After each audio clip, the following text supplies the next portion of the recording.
trying to fend up, and does get a knock. 2 members for T5 now down. Sonic's starting to figure it out. Shrimzy's feeling it, they've got it! The Sonics are going to find the win here. What a push, and instead, they're putting themselves into Tiamba's sight lines. Got to be careful. Drobel's now coming out rolling right up next to the vehicle, and whoa, just takes him down. Oh, LG just mimed the new guy on the squad. Not going to be here for too much longer. He just has to drop down. Nade's going to be exploding just in front of him. Tiamba, though, really doesn't want to go for too much more of a move. They want this one, but they're afraid. They know the fact that this was a very clustered section of the map just a moment ago.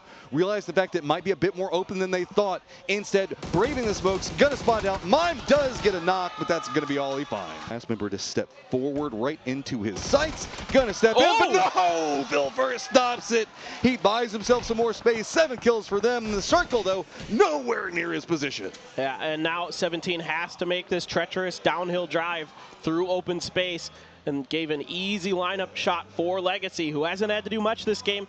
They went out to that compound early, and they're profiting mightily. This grenade from FaZe, right on point. Vex just absolutely continues this run of terror he's had. Man, just right in the corner pocket there. That is beautiful, and that's its own set of problems. Now, as we pop back over here with 17, you have Jai Bay as well as goes down, but oh no! Oh, that was almost really bad. Woo, that was close. It's okay though.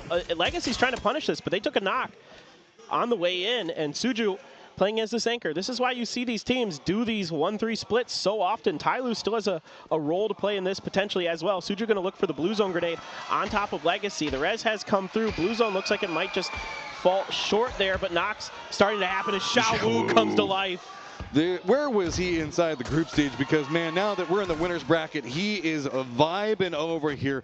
Just over here. He's a medic on one side trying to get these reses off, and then a defender on the other, and somehow managing to make it work. He's nuts. He's absolutely nasty. Still, T5 Sonics going to keep their corner of Severny in. In fact, Tiggleton finds a knock on a Suju. He is out, and there is no hope for the rest of 17 getting back to him, regardless of whether or not Sonic still had an angle on him or not.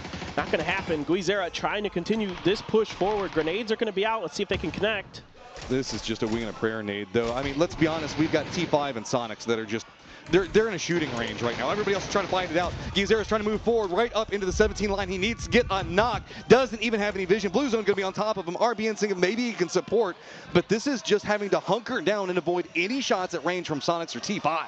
Yep, great blue zone from Xiaobei. Gets the knock onto Guizera. Now RBN, the last one up for Legacy. Only 1 kill here, and they're going to go down. 6th place. You would hope to get a little bit more out of that one from Legacy. And 17, again, open space. This team is just unbelievable.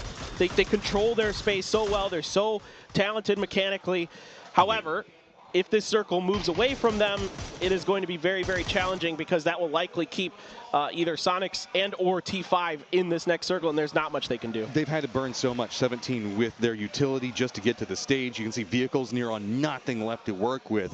Tyloo in their shack just trying to cling to life as well. If the circle goes north, it's just essentially doom for these guys that are down in the south. But if the circle shifts to the south, finally, yes it does. Everybody that's just been so cozy hanging out in Severny about to have to walk into the shooting range that they have been inflicting upon everyone else. And now the starts look decent for 17 to go back to back. They have a little bit more cover than most. You can see outside of Severny, the run that T5 and Sonics have to make is really difficult. And for both those teams, another added problem is going to be this game of chicken, and who's going to leave this compound first, who's going to make the first move, because the team that does, the other team could potentially punish by shooting into their backside. There is just not much cover to work with until you get across that road, get to those hills. There's merit if you can perform a perfect position first and kind of defend up and wait and try to catch everybody coming up back behind you.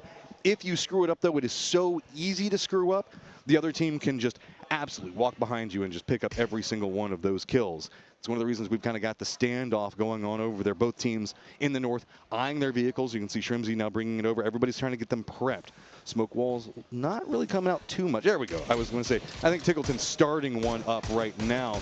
17 going to be harassing into Tyloo. If anything, you might want to slow that one down for just a second so that way Tyloo can put some work in at T5 as they're going to be making their move. And keep in mind, Sonics, they've had to not really do too much more other than harass everybody here. They've got so much utility. That smoke wall is massive, and they're going to be rolling 3 deep right by that open area, but just going to get just not even that big of a problem. And running right over next to 17. They're bypassing it all. Yeah, they're going to try to just take the fight to them, and Shrimzy's good for it. He's been cracked out of his mind so far this event. Lil Ghost immediately on the back foot. Teraton 5 going to be the ones to backbuild this. I was going to mention this shack is about the only thing playable outside of Severny proper. Sonics just wanted to take the fight. But the thing is, 17 have nothing that they can throw back. They've been throwing through all of their nades, everything else to get to this stage. They only have bullets and their armor is in tatters. Sonics just jumps in, pounces on this at the perfect opportunity. Throwable's just going to be rolling right up next to Little Ghost. Doesn't get quite red. Oh, that one does. He gets away from it and manages to survive for now. Just 2 members up, 10 kills for 17, but now have Sonics that are bloodthirsty after them. And Teraton 5 is keeping Tai Lu out of this next circle as best as they can, doing a ton of damage to a Tung Moon. A good grenade finishes the job. T5 now control over the north, pretty much the north half. They already have Pong that's down pretty close to 17 Gaming. Sonics backs up against the wall. Keep in mind, we're only in phase number 7, so there is no need to really rush just quite yet. Exactly. As 17 able to lick their wounds. They only lost 1 player to the Sonics rush. And it was Xiao Wu, though, that top performer. T5 now taking space, trying to take every piece of cover that's available. Trees, small hills, whatever, and they're taking a lot of damage for it. Tendrils out in the open. Yeah, Shrimzy going to find another knock here. 2 kills in this game, 300 damage, having another strong performance. I think one of the best parts of what's happened with Sonics and now having Kickstart and Squad is what we've now seen Shrimzy capable of doing. It's opened up new opportunities for him to really find avenues for his success. T5, though, going to be looking to have good success right now. Should be able to get this res over. Sonics really the only team that's not yet inside safe zone. 17 Gaming hoping the fact that they can double up and line in. Kickstart, though, denies it. Straight up headshot. And now Eyes to go ahead and finish this one out. Little Ghost last one up. Really, it's about what type of damage can he do, because if he manages to survive through this, that would be wild. Does manage to get the knock on 1. But with that, T5 has opportunities galore. Huge knock right away from Tanazol. That's going to make things so much more difficult for the Sonics. They only had 1 down. They're going to have to play a little bit defensive here to see if they can get these reses. They're potentially safe. Let's see if T5 gives them the opportunity. Oh man, it's just slow and steady, strangling out the circle. T5, Pong Tendril already down so close. Sonics want to try to get the numbers back to at least fair. Nade's now starting to come out. Looks like they might be, oh no, that one's gonna bounce pretty close. Whoa, right in the line out, trying to bend up, and does gonna knock 2 members for T5 now down. Sonics starting to figure it out. Shrimzy's feeling it, they've got it. The Sonics are going to find the win here. What a position, and instead they're putting themselves into Tiamba's sight lines. Got to be careful. Throwables now coming out rolling right up next to the vehicle, and whoa, just takes him down. Oh, LG just mimed the new guy on the squad. Not going to be here for too much longer. He just has to drop down. Nade's going to be exploding just in front of him. Tiamba, though, really doesn't want to go for too much more of a move. They want this one, but they're afraid. They know the fact that this was a very clustered section of the map just a moment ago. Realize the fact that it might be a bit more open than they thought. Instead, braving the smokes, going to spot out. Mime does